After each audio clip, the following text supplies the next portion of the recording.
Sebagai orang yang bekerja di bidang hak asasi manusia dan hukum selama lebih dari 20 tahun, tidak mungkin bagi saya untuk mengabaikan informasi, fakta, dan perkembangan situasi di Papua.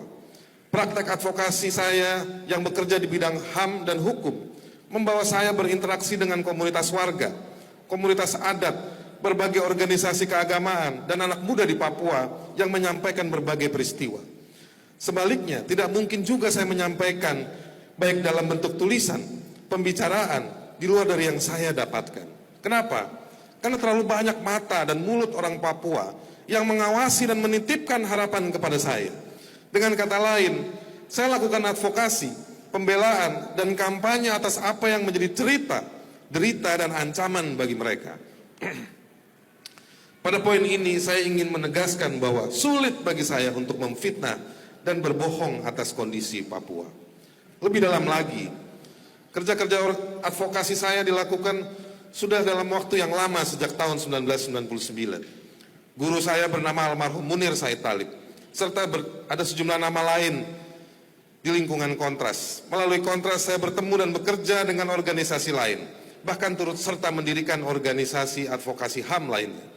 Pertanyaannya, kenapa saya bisa begitu lama bekerja di bidang HAM? Padahal tuduhan dan fitnah kerap muncul. Jawabannya karena saya, Kontras, Fathia, dan banyak orang lainnya yang bertahan bekerja di bidang advokasi selalu menerapkan nilai dan metode kerja. Metode kerja ini berupa rujukan atas sumber peristiwa, sumber analisa, korespondensi dengan berbagai korban hingga memperjuangkan temuan untuk adanya pertanggungjawaban pelaku dan pertanggungjawaban negara. Metode ini dilakukan secara terus-menerus, konsisten. Itulah kemudian yang membuat kami mendapatkan kepercayaan dari masyarakat, terutama mereka yang menjadi korban pelanggaran HAM, mereka yang terancam menjadi korban, mereka yang memiliki gagasan yang sama bahwa Indonesia harus menghormati konstitusi, bahkan kepercayaan dari mereka yang terpaksa memahami HAM, mereka yang terancam karena agenda penegakan HAM. Konsistensi ini berdampak, meskipun berbagai kasus pelanggaran HAM tidak ada yang diselesaikan, apalagi yang di Papua. Kehadiran saya, orang atau organisasi yang bekerja di bidang HAM, lingkungan hidup, pemberdayaan masyarakat, setidaknya memberikan satu torehan bahwa solidaritas dan harapan harus tetap tumbuh di tengah gurun ketidakadilan bagi mereka yang dipaksa terus menjadi korban.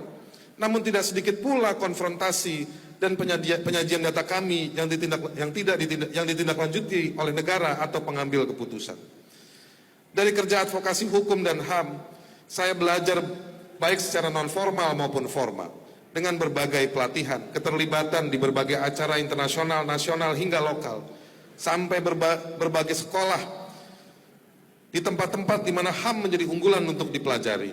Karena konsistensi pula saya diberikan berbagai penghargaan dari berbagai institusi di dalam dan di luar negeri, atas kerja-kerja saya dan teman-teman yang lain.